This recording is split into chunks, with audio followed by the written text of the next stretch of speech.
Good morning and welcome to this morning service. As we go through today, nearly 2 weeks, just a little bit over 2 weeks before Christmas. Um, in today's service reflection, I've decided to do a little bit of summary, uh, retelling of some of the stories behind some of the carols that we sing at Christmas. Don't get me wrong, myself and my family will be going in the evening for Christmas carols ourselves. And next week as well, we've been invited to come to sing the traditional Christmas carols. And yeah, as much as I like singing them, so I'd like to know that my singing is part of worshiping God. And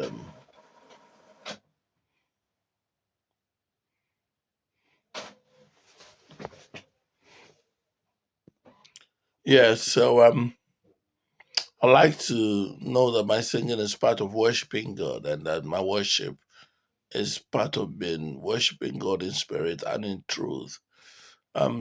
So I decided to have a dig around to find the origins of some of the songs, the Christmas carols. Um, the one you hear first, Good King Wenceslas, is actually written by John Mason Neil, um, as part of a traditional spring carol. John Mason comes from East Grinstead, West Sussex in England, and it's about the Duke of Bohemia, um, an area somewhere in Europe, Eastern Europe. Um, and the carol speaks about a king looking from his castle and taking to the food and wood to the peasants at Christmas time. Um, which points to the fact that John Mason um, wants people to understand that Christmas is a time of charity, to be charitable at Christmas. However, the main King Wenceslas of him he sings about, the story about him is much more different. I mean, King Wenceslas uh, was a young man whose father died when he was still very young. Um, he couldn't ascend to the throne because he was under 18 years, and that is the age at which you were allowed to ascend to the throne. And his mother, the queen, uh, took over as regent, and his mother was not charitable. His mother actually, it was his paternal grandmother who was bringing in priests secretly to teach the boy Christian principles. And when the Wenceslas' mother found out, he banished uh, this lady and the boy from the castle and banished them to another part of the country where the boy continued to receive tutelage in secret.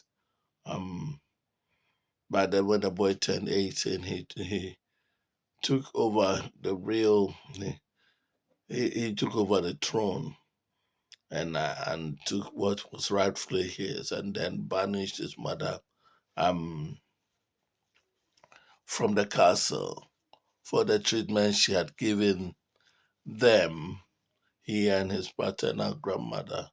Um, and his mother was pagan, and his mother took with her some paganist followers. who then plotted with his brother. Um, Within 4 years, at the age of 22, Wanselov was invited to one of these celebrations, and then on his way to church, his own brother stabbed and killed him.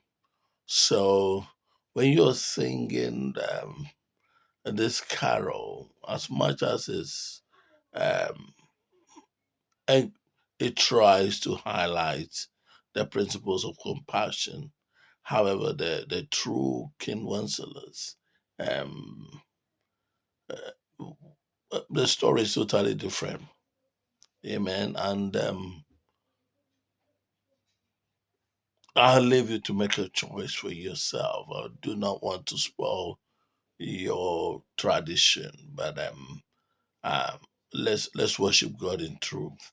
Amen. I'll be playing it. Amen. But I think that having an understanding of the fact that John Mason wants people to be charitable, to understand that Christmas is a time of charity is the underscores.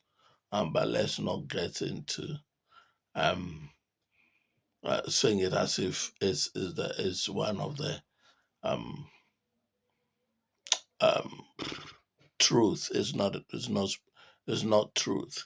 Amen. God bless you. We'll sing another one after.